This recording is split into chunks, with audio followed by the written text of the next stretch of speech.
तर good morning आणि नमस्कार मित्रांनो. तर सकाळ सकाळी आपण लागलो कामाला. घरचे बोलले की काम केलं नाही तर जेव्हा भेटणार नाही.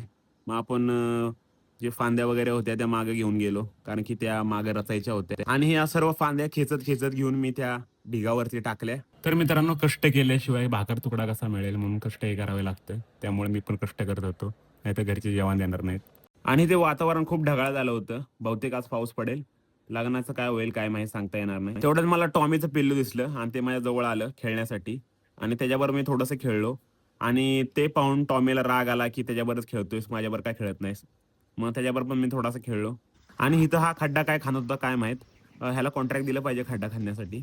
त्यानंतर मी मस्त स्प्लेंडर धुतली.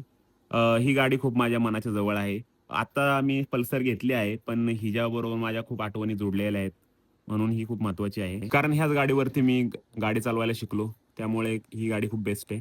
आणि ते मी निखिलकडे गेलेलो. तो काय व्हिडिओ दाखवता काय माहित. आणि हा का लाजत होता एवढा, मला तेच कळलं नव्हतं. आणि इथे श्लोक पत्र्यावरती बसून काय करत होता काय माहित. आणि आमचे रंगीला ग्रुपचे अध्यक्ष पण आले होते. ते काय भाषण ठोकत होते काय माहित पत्र्यावरती चढून, तेच मी बघत होतो. त्यानंतर संग्राम इथे महाराजांची मूर्ती घेऊन आला होता.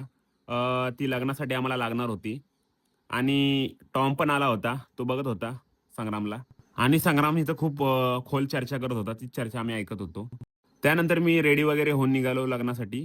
गाडी आपली मस्तपैकी चालली आणि वातावरण पण खूप छान झालं होतं. पाऊस काही पडत नव्हता. पेट्रोल पंपावरती आलतो पेट्रोल भरायला, पण हा काका खूप टाइम लावत होता. म्हणून त्यामुळे आपण दुसऱ्या पेट्रोल पंपावरती गेलो आणि तेवढ्यात मला संग्राम आणि बाकीचे मित्र भेटले. त्यांना हाय बोललो आणि हे बोलले की आम्हाला पण ब्लॉग मध्ये घे. मग ह्यांना पण ब्लॉग मध्ये घेतलं आणि इथं आम्ही आलो हॉलमध्ये आणि शुभम शोधून शुभम काय दिसत नव्हता. आणि हे बघा, भैया आल्या आल्याच खिचडीवरती पालथा पडलेला आहे. आणि संग्राम बोलला की मला पण खिचडी खायला घे. भैया बोलला की नाही देणार, म्हणून संग्राम चिडला होता.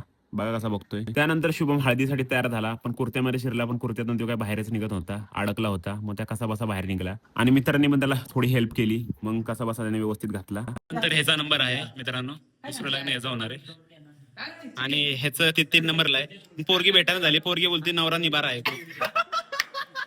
त्यानंतर मी शुभमचा व्हिडिओ काढायला लागलो, तर शुभम लाजत होता, थोडासा नर्वस होता. आणि त्यानंतर त्याला कळलं की मी व्हिडिओ काढतोय, तो थोडासा हळूच हसत होता. काय चाललेलं आहे मला काही कळत नव्हतं. हे बघा, अशी अशी हावरी येतात, घरी जेवून येत नाहीत आणि इथं खिचडी खात्यात. परात घेऊन बस, तू परात घेऊन.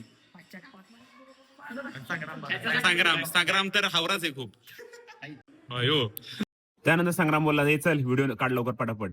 तर संग्राम खूप मला घाबरत होता. मग त्यामुळे नाईलाजाने मला व्हिडिओ काढावा लागला. डेंजर संग्राम. आणि इथे भैया एकदम टेन्शन मध्ये गेलेला. शुभमचं लग्न झालं, माझं कधी होणार. भैया होईल लवकर, टेन्शन घेऊ नको.